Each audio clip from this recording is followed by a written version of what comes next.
Back now to the story we mentioned at the top of the hour. There was some very powerful testimony this morning in front of a gun violence task force in Hartford, Connecticut. It came from a man named Mattioli, who lost his son James in the December 14th school massacre at Sandy Hook Elementary. He spoke passionately about his son, the shooting, the issue of mental health, and how he thinks that more gun laws may not provide all the answers we need. Now, he spoke, we're told, for about 10, 15 minutes, so we've actually called the highlights from that. Watch here. I think there's much more promise for a solution in identifying, researching, and creating solutions along the lines of mental health issues. I think there is a lot of work that can be done there, and I applaud our friends, the Richmonds, who are forging a path down that road. I believe these issues, especially gun violence, are not as complex as you've been told. There's been a lot on TV, a lot of politicians telling you the way that it is, and it's very difficult, complex. I don't believe it's so complex. I believe the solution may not be as easy to implement as I might hope, but it's a simple concept. We need civility across our nation. What we're seeing are symptoms of a bigger problem. This is a symptom. The problem is not gun laws. The problem is a lack of civility. So I'm 42. When I was 25 years ago, I was allowed to go see an R-rated movie. The violence that I saw in that movie paled in comparison to what you see on TV today. Just normal TV, 14-year-olds are out there watching Law & Order SVU and NCIS, and it's just disgusting. We need civility across our nation. We need common decency to prevail. When I was about James's age, he was 6.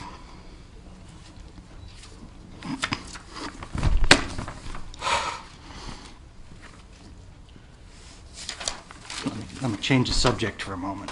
So our school, I'm very proud of Sandy Hook. Our school is not a building. It's the teachers, the parents, the students. We have some core values. I encourage you to visit the website. Cultivating character. Okay? We as parents, that's our primary job. We ask the schools to, contribute to that. But we are the primary caregivers and educators. And Sandy Hook is a wonderful example.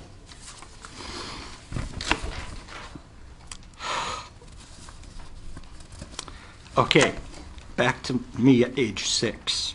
My mom took me to the grocery store, and my parents are the children coming out of the Depression, so they're not big on entertaining impulse purchases. So I asked for a pack of bubble gum, and my mom said no, so I stole it. Well, that did not go over well when my mother discovered this as we pulled into our driveway. She drove back to the store, made me hand the gum back to the cashier and apologize and say that I would never do it again. That is the type of parenting we need. Parenting is where we need to focus our attention. We do not need complex laws. I am a big proponent of individual accountability and enforcement. So if there are going to be laws, we should enforce them. What I would say is Chicago has some of the toughest gun laws in the country, and I would say to people who wanted to have a civil discussion on the topic, I don't think the gun laws are protecting the people, let alone the 500 who perished last year in that city. What have those laws done to make Chicago a safer city? Nothing, I propose. Can't we do better? Yes. Criminals, by definition, break the law. What we experienced in Sandy Hook, did they break the law? Of course they broke the law. These 500 individuals who were killed in Chicago, they're breaking the law. Is one more law? I don't care if you named it James's Law. I don't want it. I think we have more than enough on the books. We should hold people individually accountable for their actions, and we should enforce laws appropriately. And I would say we're not currently enforcing them appropriately.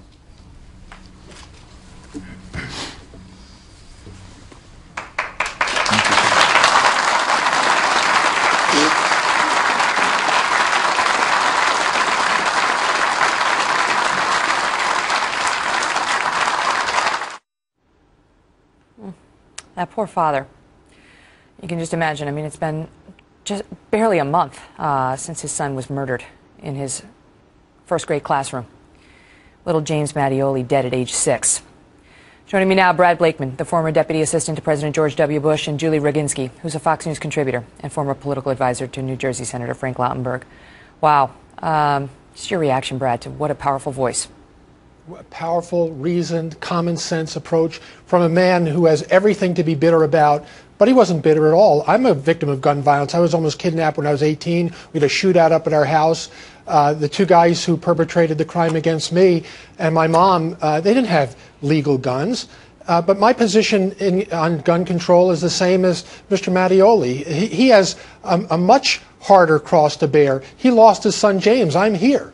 But a caution, reasoned, common sense approach to gun control is where America should be. We have enough laws, and he's right. We don't have the kind of enforcement we need. And also he spoke to mental health. The people who perpetrate these crimes are mentally ill in most cases. They're beyond criminal. They're mentally ill, and they should be treated as such, and we should get them the help they need before they act out.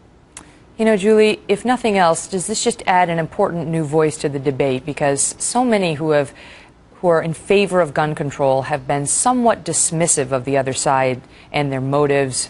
You know, even the president has suggested that those who gin up fears about this are after ratings or revenue. That's not what this guy's after.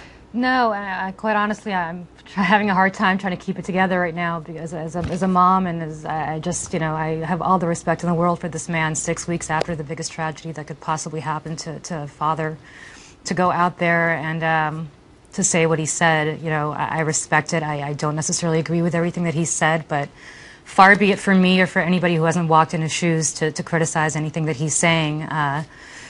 Look, there's nothing to be said other than he makes very good points about civility. Unfortunately, I'm not sure that you can regulate civility.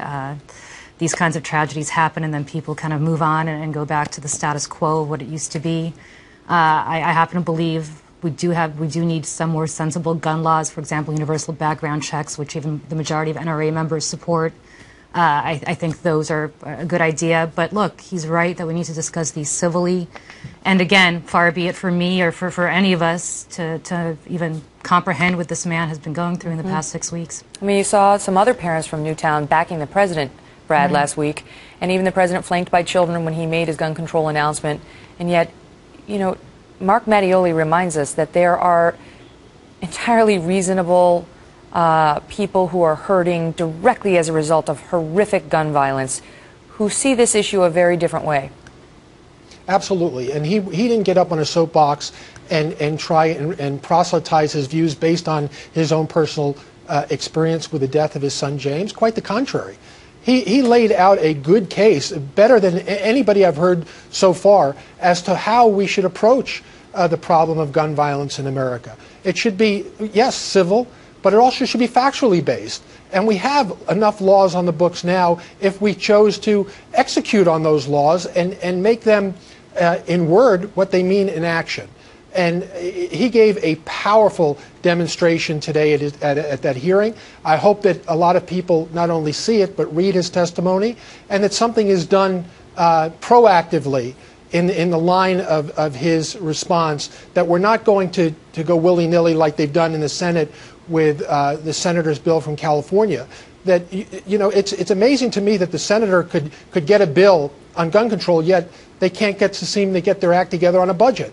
It's a knee-jerk reaction. Or just mental health. I mean, you heard him, Julie, talk about mental health. Yeah. First of all, he said at the end, criminals by definition break the law. Is one more law the answer? And he was asking about mental health. Well, I wrote a column actually for FoxNews.com a few weeks ago about an aunt that I had who was incredibly mentally ill, and the point that I was making was that she would be able to go to a gun show and purchase a gun of any kind without any kind of background check. And so I was saying that essentially what you need are these universal background checks at places like gun shows and among private sales to ensure that mentally ill people would not be able to get their hands on a gun. Now, in the case of Sandy Hook, unfortunately, this was not a gun that the killer purchased. His mother purchased it, so he would have gotten his hands on it anyway. But if we are talking about mental health and about people who are mentally ill having access to guns. We need to make it much, much more difficult for Don't them we mean to make it be able much, to do that. much more easy for them to get help and for them to get into a system? You're 100% right. I'm not disagreeing with you on that at all. But if we're talking about Well, where is the focus on that? Where is the focus on that? Listen, we should have focus on it. You're not going to get a disagreement from me. No, from it's that like a at back all. of the hand thing. I'm Well, not just blaming President Obama. I see no politicians taking the lead on this. No, and I'll tell you this. I mean, the problem is that we've had these sort of privacy concerns over the past several decades about saying we can't share data or we can't force people into mental health treatment.